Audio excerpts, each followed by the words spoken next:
প্রিয় দর্শকবৃন্দ, new view এর আজকের অনুষ্ঠানে আপনাদের স্বাগত।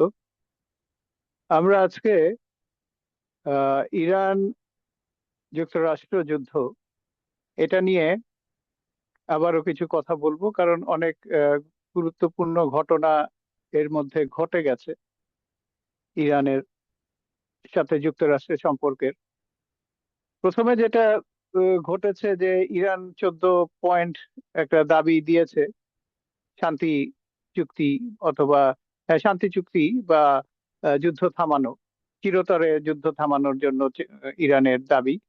এই সিজ ফায়ার ইরান মানেনি।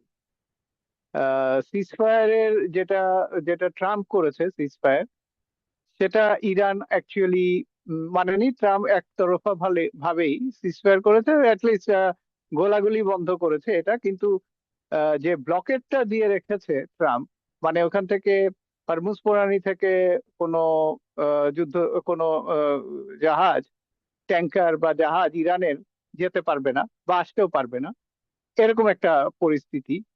এটা কিন্তু যুদ্ধাবস্থায়। এটা অন্যান্য যারা বিশেষজ্ঞ তারা বলছে যে এটা যুদ্ধাবস্থা, কারণ কেউ যদি যেতে যায় তাহলে আমেরিকার যেই নির্দেশনা সেটা হচ্ছে তাকে গুলি করে থামাও। প্রথমে হয়তো ওয়ার্নিং দাও, তারপরে না থামলে গুলি করে থামাতে হবে। তার মানে এটা তো যুদ্ধ। ইটস নট, আমেরিকা যে ব্লকেট দিয়ে রেখেছে সেটা শুধু ব্লকেট না, এটা যুদ্ধেরই অংশ। এবং আমেরিকা বলতে চাচ্ছে যে এটা অর্থনৈতিক একটা ব্লকেট, এটা যুদ্ধ না, এখানে মারামারি হচ্ছে না। কিন্তু যারা যাবে তাদেরকে তো রিস্ক নিয়ে যেতে হবে। মিন টাইম আমরা জানি যে ইরান থেকে ম্যাক্সিমাম কার্গো, ট্যাঙ্কার, এগুলো সব অয়েল ট্যাঙ্কার, এগুলো ম্যাক্সিমাম চায়নায় যায়।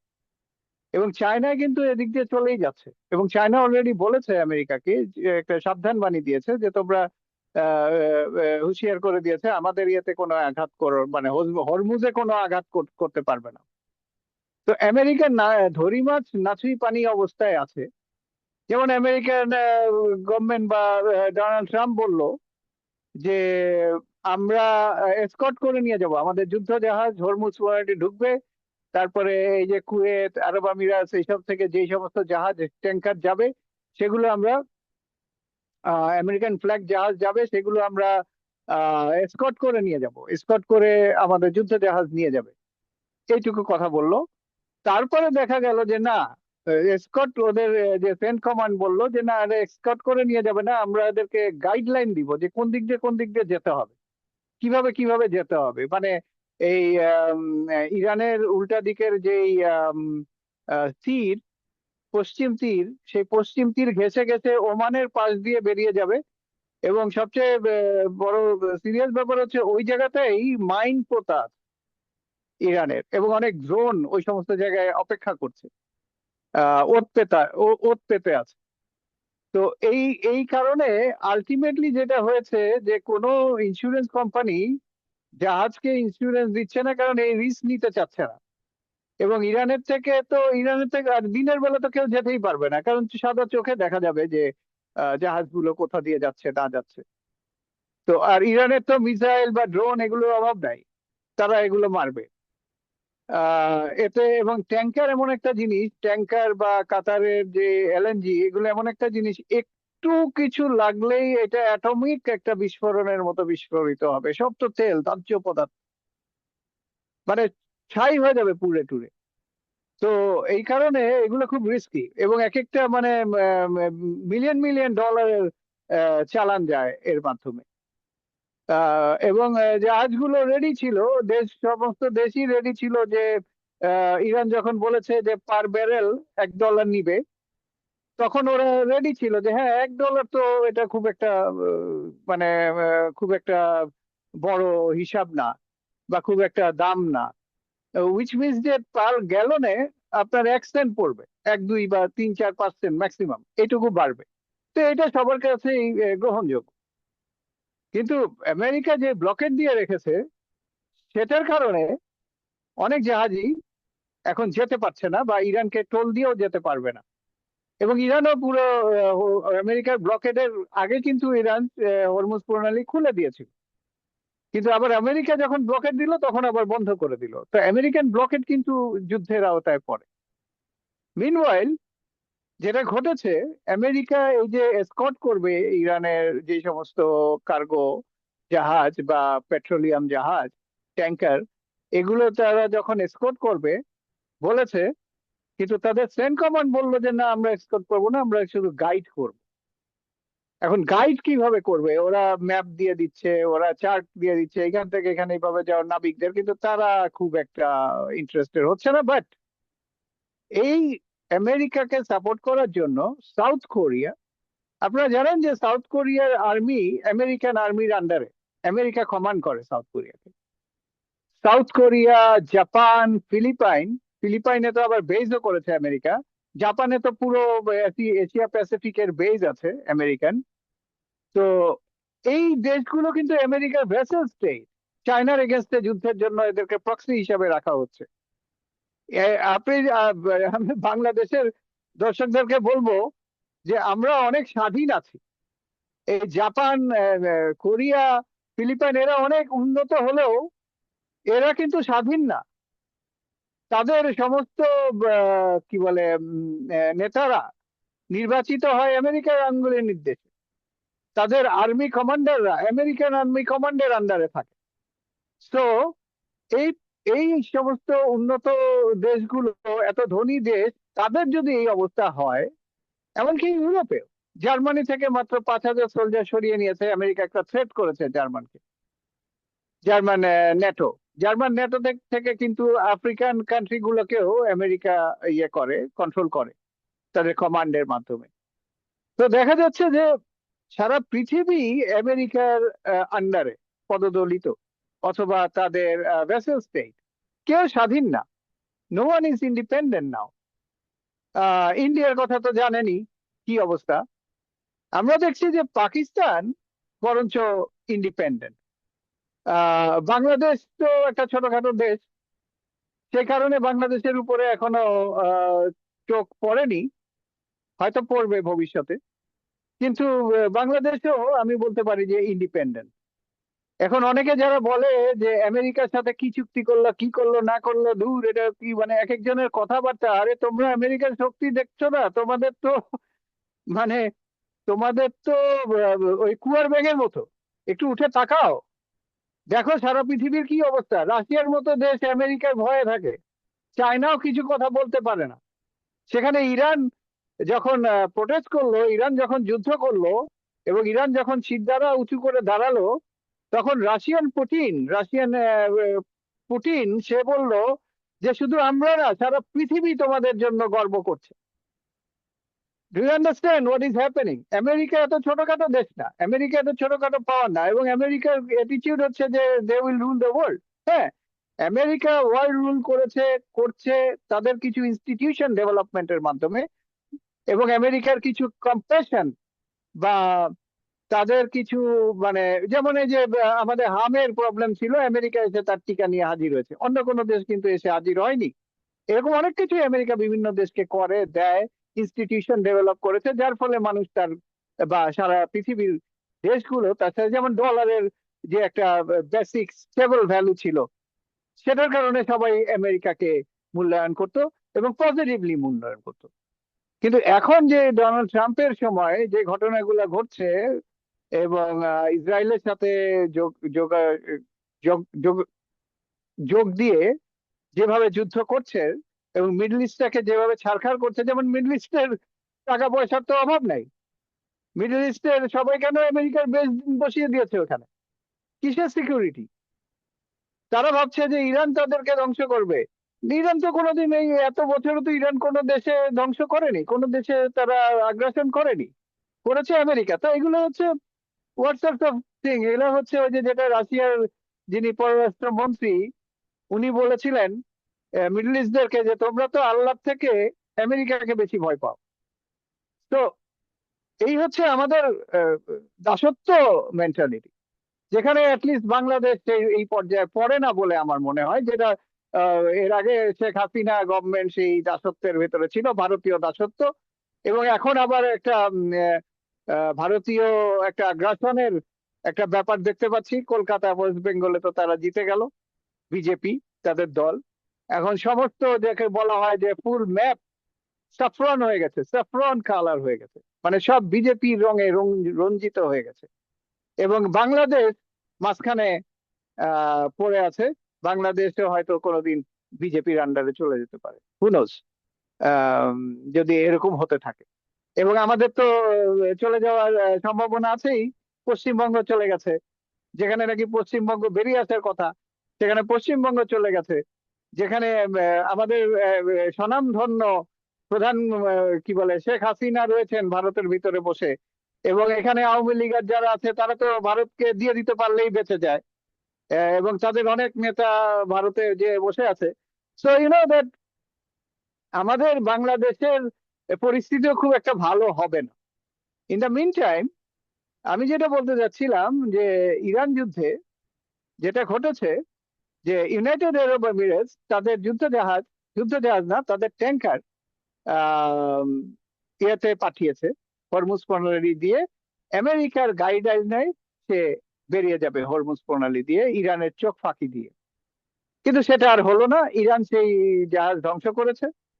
সাউথ কোরিয়া, যেটা বলছিলাম যে একটা ভেসেল স্টেট আমেরিকার, তাদের একটা যুদ্ধ, তাদের কার্গো জাহাজ অ্যাটাক করেছে। এবং এগুলো প্রমাণিত, এবং এগুলো দুই দেশই বলেছে। অ্যাট দ্য সেম টাইম যেটা করেছে ইরান, আরব আমিরাটস এর যে পোর্ট থেকে এই সমস্ত কার্যকলাপ চলছে বা চলছিল, তেল নিয়ে বিভিন্ন জায়গায় যাওয়া, ওইখানে যাদের পোর্ট এবং তেলের যে পাইপলাইন, সেটাকে ধ্বংস করে দিয়েছে। ফলে এখন আর ইউনাইটেড আরব এমিরেটস এর পক্ষে সম্ভব না যে হরমুজ প্রণালী দিয়ে কোনো জাহাজ যাওয়া, মানে তেল ট্যাঙ্কার গুলো নিয়ে যাওয়া। তো এখন আমেরিকা কি করবে? What America will do? কারণ এখন তো শান্তি বা যেটাকে বলে সিজ ফায়ারে নাই। এখন তো ইরান অলরেডি অ্যাটাক, এবং ইরান ওইদিকে পাকিস্তানের কাছে 14 পয়েন্ট ডিমান্ড পাঠিয়েছে, যেখানে কোনো নিউক্লিয়ার চুক্তির কোনো কথাবার্তা নাই, যেখানে হরমুজ প্রণালী তাদেরকে দিয়ে দিতে হবে বা এটাকে অ্যাকনলেজ করতে হবে, এবং আমেরিকার এই ব্লকেড উঠিয়ে দিতে হবে, sea blockade, as well as আমেরিকার বেস গুলো সরিয়ে নিতে হবে। মানে আমেরিকা, মনে হচ্ছে ডোনাল্ড ট্রাম্প গ্র্যাজুয়ালি মনে হচ্ছে ইজ সারেন্ডারিং, কিন্তু তার যে সাঙ্গপাঙ্গ আছে তারা নিশ্চয়ই এতে খুশি হবে না। তারা চাইবে যে আরো কিছু করা, আরো কিছু করা। এখন একটাই আমেরিকার বই আছে, সেটা হলো বুট অন দ্য গ্রাউন্ড, মানে তারা সোলজার পাঠাবে এবং তাদেরকে মৃত্যু মুখে ঠেলে দিবে। এটাই হচ্ছে আমেরিকার একমাত্র পথ এখন। আদারওয়াইজ তাকে সরে আসতে হবে, হ্যাজ টু কাম ব্যাক। ইরানের যথেষ্ট ক্ষতি হয়েছে, কিন্তু ইরানের ট্রেড থামবে না, কারণ ইরান অলরেডি পাকিস্তানও তাদের যে ল্যান্ড বর্ডার খুলে দিয়েছে ইরানের জন্য, এবং ইরান সেখান থেকে চায়নার কাছে তাদের রেল লিঙ্ক দিয়ে তারা তেল পাঠাচ্ছে, এবং হরমুজ প্রণালী দিয়েও তারা তেল পাঠাচ্ছে, তাদের ট্যাঙ্কার পাঠাচ্ছে, যেটা আমেরিকা থামাতে পারছে না। কারণ আমেরিকার যে যুদ্ধ জাহাজ বা যে তাদের যে ক্যারিয়ার, এয়ারক্রাফট ক্যারিয়ার, সেটা প্রায় 1000 মাইল দূরে, হরমুজ প্রণালী থেকে 1000 মাইল দূরে আছে।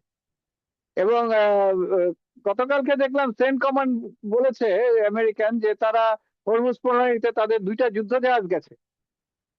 হরমুজ প্রণালীতে যায়নি, ওমানের ওই পর্যন্ত গেছিল আমেরিকান যুদ্ধ জাহাজ যাচ্ছিল।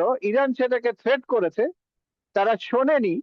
তখন ইরান তাদেরকে একটা কি বলবো, যে ফাঁকা আওয়াজের মতো তারা গুলি বর্ষণ করেছে, যে দেখাতে যে তোমরা যদি আরো বাড়ো, আরো আসো সামনে, তাহলে তোমাদেরকে অ্যাটাক করা হবে। তখন তারা থেমে গেছে, সেন্টকম থেমে গেছে।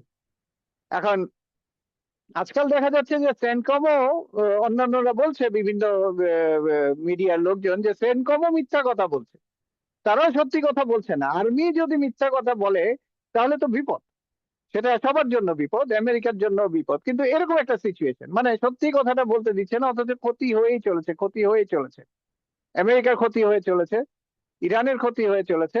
এবং অপরদিকে ইসরায়েল আর লেবাননের যে যুদ্ধ চলছে, সেখানে ইসরায়েলও প্রচুর ক্ষতির সম্মুখীন হয়েছে। আজকেই ইসরায়েলের একটা মিটিং কল করার কথা নেতানিয়াহুর, পুরো ব্যাপারটা নিয়ে তারা আলাপ আলোচনা করবে। তাদের অনেক সোলজার মারা গেছে, কিন্তু সেগুলো তারা রিভিল করছে না। এবং দেখা যাচ্ছে যে আসলে ইসরায়েলের অবস্থা খুব একটা ভালো না, করুন।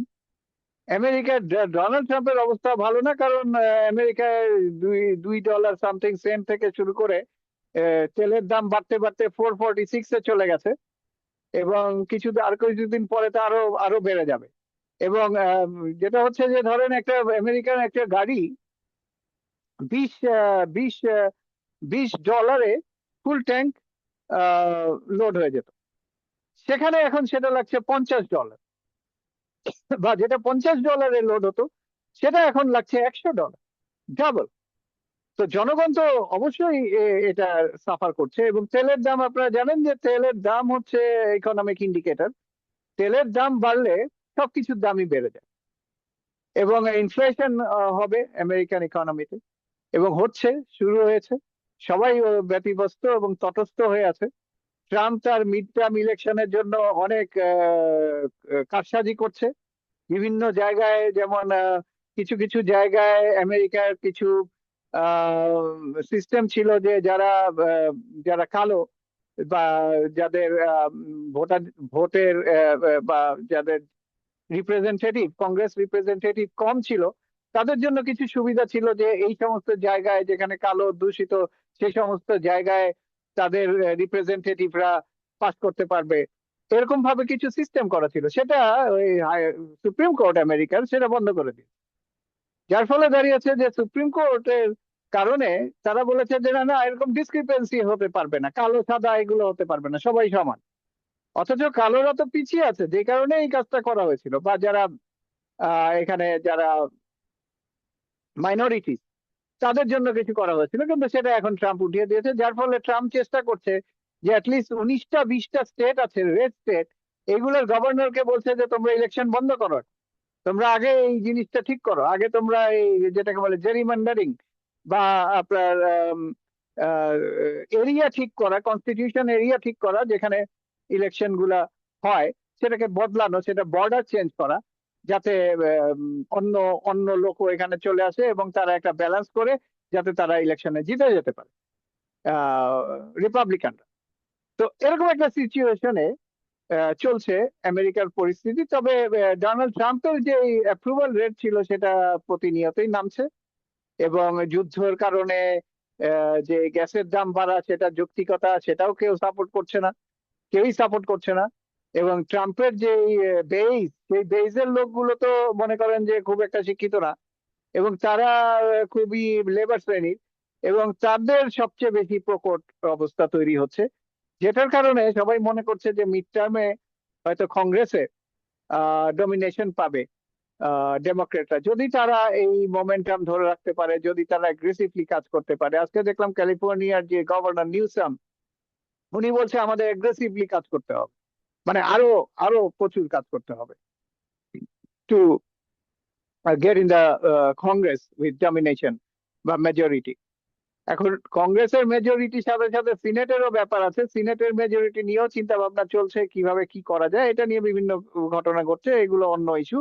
বাট দি পয়েন্ট ইজ যে মিড টার্মেও ট্রাম্পের অবস্থা ভালো হবে না বলে মনে হচ্ছে।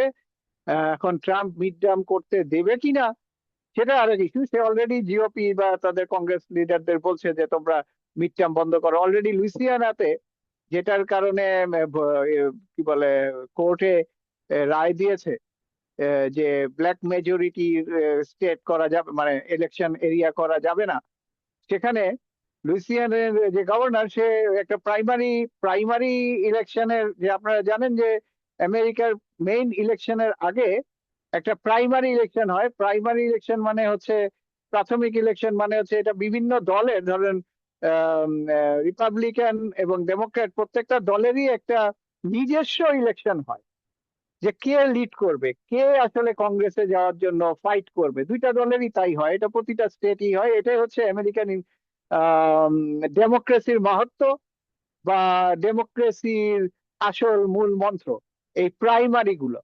এখানে একটা দল থেকে কে নেতা হবে সেটা নির্বাচিত হয়।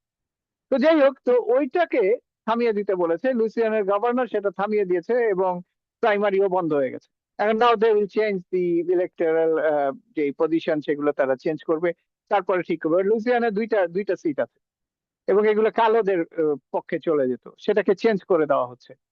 তো দেখা যাক এরপরে, যেমন টেক্সাসে চেঞ্জ করেছে জেরিমান্ডারিং করে তারা, কিন্তু টেক্সাসে দেখা যাচ্ছে যে হিতে বিপরীত হয়ে গেছে, কারণ লোকজন যতই জেরিমান্ডারিং করুক, যতই ইলেকটোরাল সিট গুলা রিডিস্ট্রিবিউশন করুক, মানুষের তো আসল জিনিস তো হচ্ছে খাওয়া, আসল জিনিস তো হচ্ছে অর্থনীতি। সেটা যদি হুমকির সম্মুখীন হয়, এবং যেটা ফর নাথিং ইরানের যুদ্ধের কারণে, যেটার কোনো জাস্টিফিকেশনও দিতে পারেনি তারা, সেরকম একটা পরিস্থিতি। তো এছাড়াও এখন অনেকে ভাবছে যে তাহলে আমেরিকা যদি ইরান যদি এরকম অ্যাটাক করে, তাহলে আমেরিকা কি করবে? আমেরিকারও তো অ্যাটাক করার কথা, অ্যাটাক করতে হবে। তো পয়েন্ট হচ্ছে, এই 1 মে-তে আমেরিকার যে এই ট্রাম্প যুদ্ধ শুরু করেছিল, সেই যুদ্ধের 60 দিন শেষ হয় 1 মে। 1 মে থেকে, মানে ফেব্রুয়ারি 28 থেকে যদি ধরা হয়, তো 1 মে-তে 60 দিন শেষ হয়। এবং নিয়ম আছে যে আমেরিকার কনস্টিটিউশনে, আমেরিকান কংগ্রেস, তারা প্রেসিডেন্টকে একটা পাওয়ার দেয়, একটা অথরাইজেশন পাওয়ার দেয়, পাওয়ার অ্যাক্ট বলে, অথরাইজেশন টু, এটা ইমার্জেন্সি সময়ে আমেরিকার কেউ যদি অ্যাটাক করতে চায় বা কোনো রকম প্রবলেম হয়, তখন প্রেসিডেন্ট এমার্জেন্সি বেসিসে যুদ্ধে জড়াতে পারে। কিন্তু সেই যুদ্ধ 60 দিনের ভিতরে শেষ করতে হবে, উইদিন 60 ডেজ। সেটা যদি শেষ না করে, তখন তাকে এসে কংগ্রেসের কাছ থেকে পারমিশন নিতে হবে, অথরিটি মানে অথরাইজেশন নিতে হবে। তো এই 60 ডেজ হয়ে গেল, কিন্তু হোয়াইট হাউস থেকে ট্রাম্প অ্যাডমিনিস্ট্রেশন, যেমন পিট হেগসেট, সে বলল যে না, আমরা তো 8 তারিখে, এপ্রিল 8 তারিখে আমাদের যুদ্ধ আমরা সিজ ফায়ার করেছি, ফলে এখন আর কোনো যুদ্ধ হচ্ছে না, ফলে এটা 60 দিন তো হয়নি, তো আমাদের পারমিশন নিতে হবে না, এবং আমরা যুদ্ধ তো জড়াচ্ছি না, এখনো কোনো কিছু হচ্ছে না, we are not bombing anything. ওরা ওই যে যেটা ব্লকেট করছে, সেটাকে ওরা যুদ্ধ বলছে না, দে আর নট টেলিং। এবং প্রথম থেকেই ট্রাম্প অ্যাডমিনিস্ট্রেশন বলছে এটা কোনো যুদ্ধ না, এটা যুদ্ধ না, দিস ইজ নট ওয়ার, এই সমস্ত কথাবার্তা বলে চলেছে, যেহেতু ওই লিগ্যাল ব্যারিয়ারটা আছে। তো এখন ব্যাপার হলো, যদি আমেরিকা আবার যুদ্ধে যে জড়ায়, আমেরিকা যদি আবার বম ফেলে বা মিসাইল ফেলে বা তাদের এয়ারক্রাফট ক্যারিয়ার নিয়ে যায়, তাহলে ব্যাপারটা কি দাঁড়াবে? এটা একটা জটিল প্রশ্ন।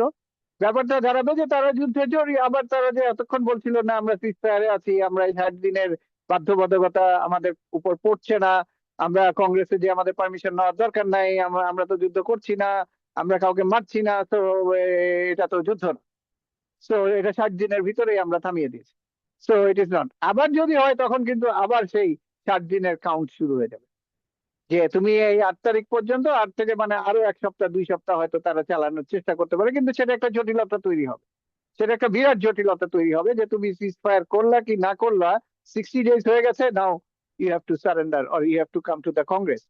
এবং কংগ্রেসে আসলে কি হবে? কারণ কংগ্রেসে আসলে বাই বাই যেটাকে বলে বাই পার্টিজান, মানে দুই পক্ষ মিলে, দুই পার্টি মিলে তাদের সম্মতি দিতে হবে যুদ্ধে যাওয়ার জন্য, এক পার্টি দিলে হবে না, there has to be two party vote. তো এখন দেখা যাক কি করে। আমেরিকা একটা ভালো গ্যারাকলে পড়েছে, because of their constitutional obligation. এখন আমরা ওয়েট করছি কি করছে আমেরিকা বা কি করবে। তবে যেটা বোঝা যাচ্ছে, ইন অল সেন্স, এই গতকালকের ঘটনার পরে ah Iran is an upper hand, শুধু আপার হ্যান্ড না, গ্রাজুয়ালি তারা এমন একটা জায়গায় যাচ্ছে যে they can dictate the terms, এবং America is not able to do it. আর ইসরায়েল তো মানে কোনো কথাই বলছে না, দে আর নট টকিং। এবং আমরা জানি যে ইসরায়েলের যে পলিটিক্যাল পার্টি, যে আরো 2টা পলিটিক্যাল পার্টি আছে, তারা কিন্তু এক হয়েছে এগেনস্ট নেতানিয়াহু। কারণ তারা যুদ্ধবিরতিতে যেতে চায়, যেটা নেতানিয়াহু যেতে চায় না, কারণ নেতানিয়াহুর এগেনস্টে করাপশন কেস আছে, he has to go to jail. এছাড়াও নেতানিয়াহুর এগেনস্টে ইন্টারন্যাশনাল ক্রাইমের ওয়ার ক্রিমিনাল হিসেবে তাকে প্রতিহত করা হয়েছে। এবং বিভিন্ন জায়গায় বিভিন্ন দেশ তার ফ্লাইট করতে বারণ করে দিয়েছে, যে তাদের জাহাজ যদি উপর দিয়ে যায় তাদেরকে নামিয়ে দিবে, নামিয়ে দিয়ে তাকে অ্যারেস্ট করা হবে, নেতানিয়াহুকে। So Netanyahu is unable to move. Netanyahu is a burden for Israel now. এবং ইসরায়েলের অনেক সোলজার মারা যাচ্ছে, অনেক ক্ষতি সাধন হচ্ছে, ওদের অনেক ট্যাঙ্ক ধ্বংস হয়ে গেছে, ওদের গোলাবারুদ প্রায় কমে এসছে, ওদের যে ইন্টারসেপ্ট ক্ষমতা, রেডার ইন্টারসেপ্ট ক্ষমতা সেগুলো কমে এসছে। তো ইসরায়েল এখন অনেকে বলছে যে তার তো এক্সিস্টিং সিচুয়েশন তৈরি হয়েছে। ইরানেরও তাই। ইরান কিন্তু বেঁচে থাকার তাগিদে কাজ করে যাচ্ছে, বেঁচে থাকার তাগিদে যুদ্ধ করছে। আর what America is doing war for the sake of Israel, not even for the Middle East. এবং মিডল ইস্টে আপনারা জানেন যে মিডল ইস্টে সৌদি আরব এবং ইউনাইটেড আরব এমিরেটস এর ভেতরে একটা বিভাজন তৈরি হয়েছে। ইউনাইটেড আরব এমিরেটস ওপেক থেকে বেরিয়ে গেছে। ওপেক মানে যে অয়েল প্রডিউসিং কান্ট্রি গুলোর যে একটা জোট ছিল, যে সৌদি আরবের নেতৃত্ব ছিল সেটা, এবং সৌদি আরব এটা করেছে to control the oil price. নাহলে আগে ইউরোপিয়ানরা অয়েল প্রাইস কন্ট্রোল করতো, যে যেভাবে করতো। এটা কিভাবে করে? ওরা ওরা প্রোডাকশন বাড়ায় বা কমায় ডিমান্ড সাপ্লাই লেভেলে। কিন্তু সেখান থেকে আরব আমিরাত বেরিয়ে গেছে। আরব আমিরাত is serving Israeli and American purpose. Saudi আরবে এটাতে ঝামেলা হচ্ছে। কাতার মিনিমাম রোল প্লে করছে। আপনারা জানেন যে কাতার কি বলে, হামাসকে, ইসরায়েল গভর্নমেন্ট হামাসকে তৈরি করেছে পয়সা দিয়ে। সেই পয়সাটা দিত কাতার। কাতার ব্যাংকের মাধ্যমে ট্রান্সফার করতো ইসরায়েলকে। ইসরায়েল গভর্নমেন্ট সেই টাকাটা ক্যাশ টাকা নিয়ে হামাসকে দিত, নো ব্যাংক ট্রান্সফার, হামাসকে দিত। তার মানে কি, কাতারের টাকা ইসরায়েলে আসতো, ইসরায়েলের টাকা হামাসে যেত। কেন দিত? হামাসকে তৈরি করেছিল পিএলওর বিরুদ্ধে, প্যালেস্টাইন লিবারেশন অর্গানাইজেশন, যেটা ইয়াসির আরাফাত লিড করতেন। ঘটনা এমন করলো যে PLO will lead the West bank and Hamas will lead the Gaza, and then they will be in conflict, they will be in fighting, they will kill themselves. Very easy calculation, political calculation. এবং এগুলোর সাথে Arabian country গুলোই তো জড়িত, middle ইস্টের মুসলমান কান্ট্রিরাই জড়িত। তারাই মুসলমানদের সাথে এই ঝামেলাগুলো করছে। মুসলমান মুসলমান মারামারি করছে, অন্যরা হাততালি দিচ্ছে। শাবাশ শাবাশ, ব্রেভো মুসলিমস, ব্রেভো ইসলাম। ধন্যবাদ।